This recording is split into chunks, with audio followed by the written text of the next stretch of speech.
Sumérgete en la palabra de Dios. Cava un poco más profundo. Descubre el mensaje de la Biblia para ti hoy.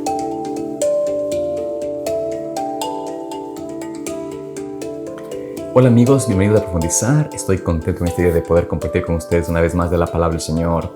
Hoy tenemos el tema titulado Pablo, instrumento escogido por Dios, y vamos a compartir de la palabra de Dios la vida de Pablo, cómo él fue un ejemplo para nosotros, cómo él fue escogido por el Señor y cómo también nosotros podemos ser escogidos, elegidos por Cristo para llevar el evangelio a otros. Por eso comencemos el estudio de hoy con una oración. Amante Padre Celestial, Señor, en este hermoso día, te queremos agradecer que tú nos permites nuevamente compartir de tu palabra. Pedimos a Dios que nos enseñes y nos lleves a la verdad, al conocimiento de lo que significa realmente ser elegido por ti, a entender de que también como Pablo podemos ser instrumentos tuyos y llevados al servicio de llevar el evangelio a otros, de poder predicar con esa experiencia, con esa convicción que tuvo Pablo y que así también podamos en el tiempo que vivimos llevar este evangelio a muchas personas para tu honra y tu gloria. Pedimos todo esto en el nombre de Jesús. Amén. Vamos entonces en esta mañana a compartir de la palabra de Dios en el libro de Hechos, el capítulo 9, versículos 3 en adelante. Vamos a ver brevemente la experiencia del apóstol Pablo en su entrega, en su encuentro con Cristo y lo que sucedió con él, por qué él fue elegido por Cristo para su servicio. Leemos allí lo siguiente. Mientras iba de viaje, llegando cerca de Damasco, aconteció de repente que le rodeó un resplandor de luz desde el cielo. Él cayó en tierra y oyó una voz que le decía: Saulo, Saulo, ¿por qué me persigues? Y él dijo: ¿Quién eres, Señor? Y él respondió: Yo soy Jesús, a quien tú persigues. Pero levántate, entra en la ciudad, y se te dirá lo que te es preciso hacer.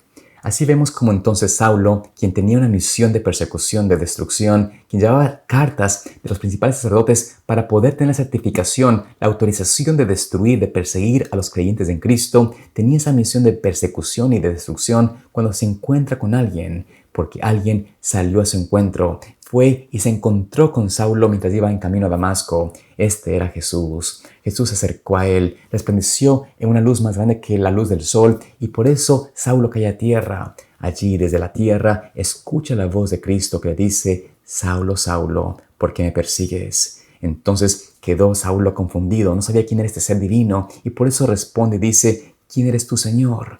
Él le dice: Yo soy Jesús, a quien tú persigues.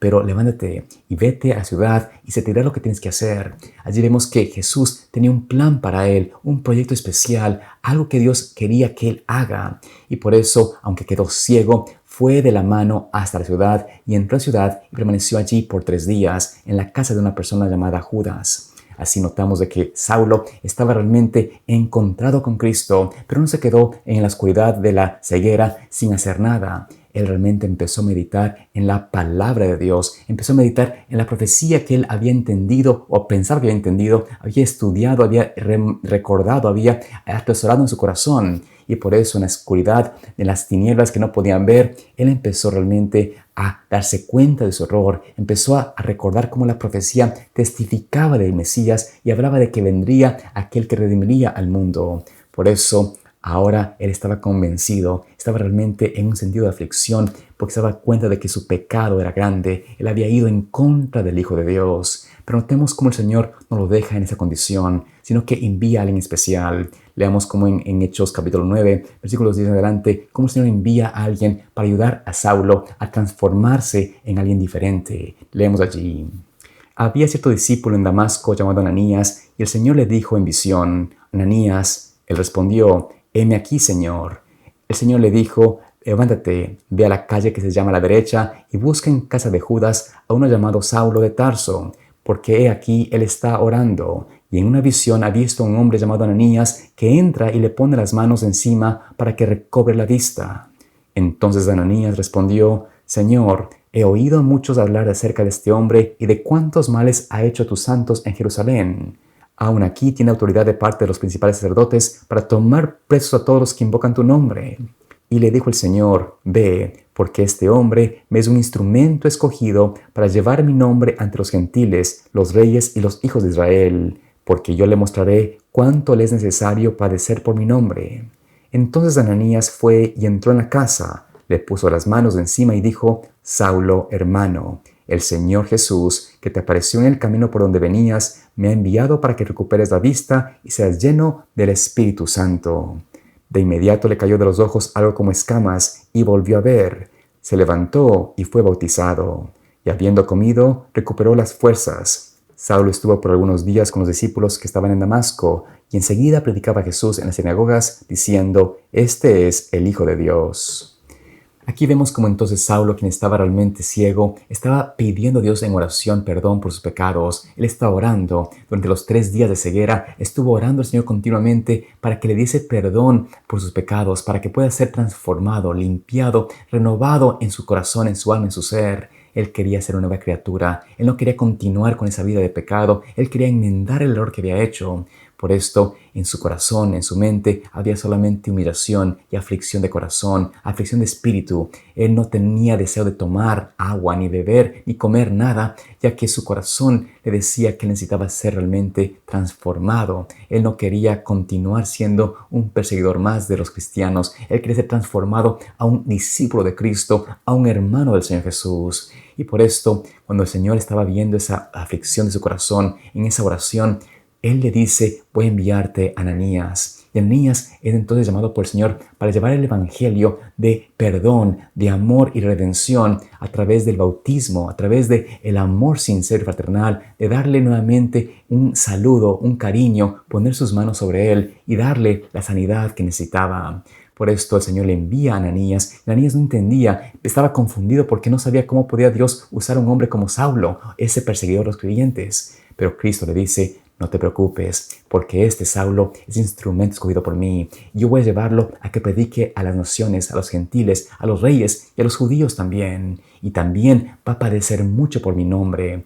Cristo había visto en él, alguien especial, un instrumento escogido para su servicio, y así también Cristo contempla a cada uno de nosotros. Él mira no nuestros defectos, nuestras faltas, nuestros grandes pecados, sino lo que podemos hacer a través de la influencia del Espíritu Santo, a través de nuestra unión a Él. Él miró cómo Saulo, como Pablo, podría haber sido ese gran predicador, ese gran hombre que llegaría a muchas personas, a reyes, a gentiles y a judíos. Este hombre, Saulo, sería realmente el más grande de los discípulos en cuanto a alcanzar a otros en el evangelismo. Él sería un hombre que tendría que pasar muchas dificultades, muchas tribulaciones, muchas persecuciones. Él tendría que pasar realmente pruebas muy duras y difíciles, pero por su entrega, por su celo, por su deseo constante y ferviente de continuar y pregonar el evangelio, Él alcanzaría a muchas personas, a miles de personas, a través del Evangelio de Cristo, a través de la predicación del Señor Jesús. Por esto, aún en el día de hoy, somos bendecidos por las obras de Pablo, somos bendecidos por sus cartas, por la entrega que tuvo él, por el instrumento que Dios escogió para propagar, para llevar el Evangelio a otros, para poder entender verdades muy importantes, verdades profundas de la palabra de Dios.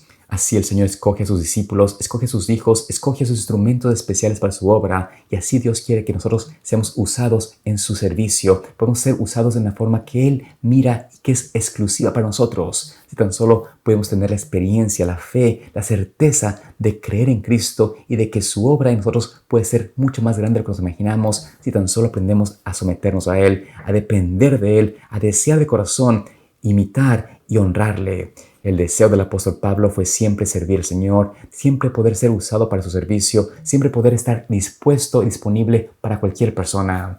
Años después, mientras estaba en Roma, preso, en una casa donde él alquilaba, pero estaba todavía preso, tenía que estar ligado a un soldado, él recibía a cualquier persona que venía. Leemos en el libro de Hechos, capítulo 28, versículos 30 en adelante, lo siguiente. Pablo permaneció 2 años enteros en una casa que alquilaba. A todos los que venían a él, les recibía allí, predicando el reino de Dios, enseñando acerca del Señor Jesucristo con toda libertad y sin impedimento.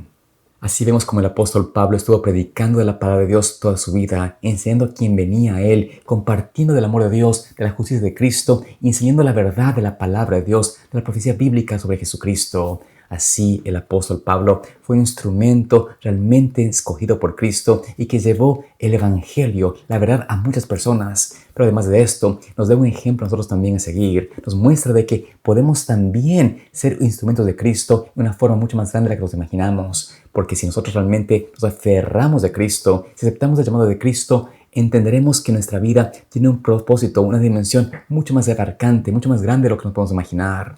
Hoy en día muchos adventistas, incluyendo los jóvenes, que están desprendiendo sus vidas, no siguiendo a Cristo, no siguiendo realmente su ejemplo, no buscando ser instrumentos de Él, sino que están buscando realmente alcanzar lo temporal, alcanzar lo que el mundo ofrece, buscando un mejor trabajo, buscando un mejor sistema de educación, una mejor carrera, buscando tal vez impresionar al jefe en su empresa, tratando de alcanzar un estatus social más elevado y no se dan cuenta de que el Señor eso lo toma como algo que no tiene importancia, algo que no es importante ni realmente beneficioso para su obra. Al contrario, Cristo quiere personas entregadas a su servicio, que puedan apreciar realmente lo eterno, lo valioso ante el Señor, que se puedan dar cuenta de que todo lo que el mundo ofrece es vanidad, es algo que no tiene ningún peso a lo largo de nuestra existencia, que lo que realmente vale la pena es entregarse enteramente a Cristo, poder ser instrumento escogido para su obra, como el apóstol Pablo. También hoy podemos alcanzar esa misma experiencia y Cristo está buscando no una persona, sino una generación que pueda realmente levantarse y decir, Señor, aquí estamos dispuestos a servirte, dispuestos a seguirte, dispuestos a buscar y ser instrumentos en búsqueda de otras personas para tu reino. Estamos cansados de estar en esta tierra. No queremos buscar continuamente lo malo, lo que es temporal, lo que es efímero, lo que se pierde. Queremos buscar lo eterno, buscar realmente lo que nunca deja de existir. Por esto Dios nos pide ahora lo que dijo el apóstol Pablo a Timoteo, en 2 Timoteo 4, 5 al 8, cuando dijo lo siguiente. Pero tú, sé sobrio en todo, soporta las aflicciones, haz obra de evangelista, cumple tu ministerio, porque yo ya estoy a punto de ser ofrecido en sacrificio, y el tiempo de mi partida ha llegado. He peleado la buena batalla, he acabado la carrera, he guardado la fe. Por lo demás, me está reservada la corona de justicia, la cual me dará el Señor, el juez justo, en aquel día, y no solo a mí, sino también a todos los que han amado su venida. Estas palabras de Pablo son las palabras que Cristo nos dice a nosotros, son las palabras de entender de que hay que tomar la seriedad, hay que ser sobrios en todo, de que el momento y el tiempo de aceptar su llamado es hoy, de entender de que el Señor quiere que seamos evangelistas, de que el Señor quiere que tengamos el deseo de cumplir un ministerio, de poder sobrellevar cualquier tribulación, cualquier aflicción, de soportarlas a través de la unión a Cristo, porque unidos a Cristo podremos ser sus instrumentos, podemos llevar el Evangelio por testimonio, por experiencia, por esa convicción que solamente viene a través de una unión íntima con Cristo. Así, el mundo entenderá, como entendió en el tiempo de Pablo, el Evangelio verdadero, la experiencia de Cristo y la forma como Cristo transforma las vidas, hace vidas transformadas de delincuencia, de pecado, a vidas victoriosas. Esa experiencia, esa unión a Cristo podrá ser visible a través de nuestras vidas y Cristo quiere que tengamos hoy la experiencia para que podamos, al igual que el apóstol Pablo, decir con certeza, he acabado mi carrera, he terminado mi labor, he cumplido con los objetivos que Cristo me ha dejado y por ende lo único que me falta, lo único que realmente está en mi futuro es recibir la corona de vida, la corona de justicia que el juez justo, aquel juez que vio no al pecador, no a mi ser como era, sino a la transformación por Cristo, Él me otorgará a mí y a todos los que aman su venida. Si amamos al Señor Jesús, si amamos su venida, vamos a desear hoy aceptar el llamado de Cristo, ser instrumentos suyos y ser usados por Cristo como fue el apóstol Pablo. Que Dios en este día te permita de esa experiencia, que podamos realmente hoy aceptar el llamado y poder ser instrumento escogido para su servicio. Que Dios te acompañe y te guarde en esta hermosa admiración. Profundizar es una producción de Pathway to Paradise Ministries.